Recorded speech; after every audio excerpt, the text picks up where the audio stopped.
Early Friday morning, just after midnight, police and paramedics arrived on scene in the Montevilla neighborhood. Despite life-saving measures, the victim, a man who was crossing the road in a wheelchair, died on scene after he was hit by a car. The driver of that vehicle took off before officers were called in.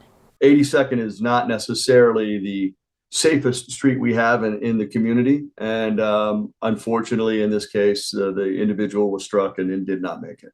Although they don't currently know whether a walk sign was on, PPB believes the man was in or near a crosswalk and crossing Gleason. Hearing about that, it's just like people are, especially around here, they're not careful.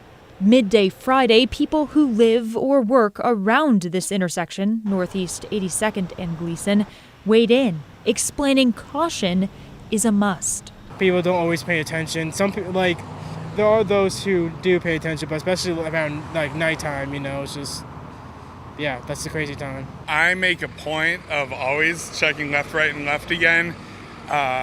This morning, a car took a wide turn while I was driving and almost clipped me. So they went from the far lane to the far lane. And so across the board, it's just being aware of other drivers, whether you're on foot or driving. That kind of close call happening to our photographer.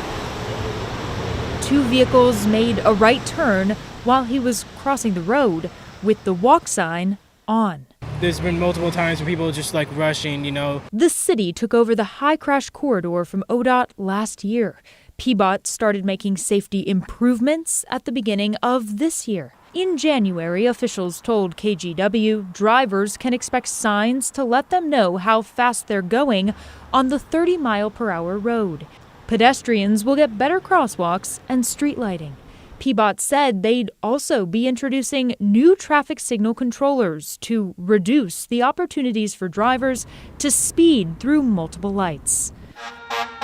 People here hope those changes materialize soon. There's all kinds of things in this part of the city where we should be much more cognizant of kids, and the drivers certainly aren't, and I would like to see the city do something to help with that.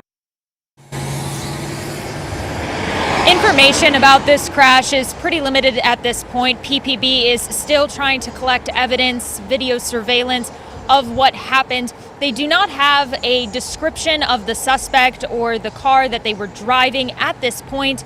And as always, officers are asking anybody with information or who have witnessed this to come forward.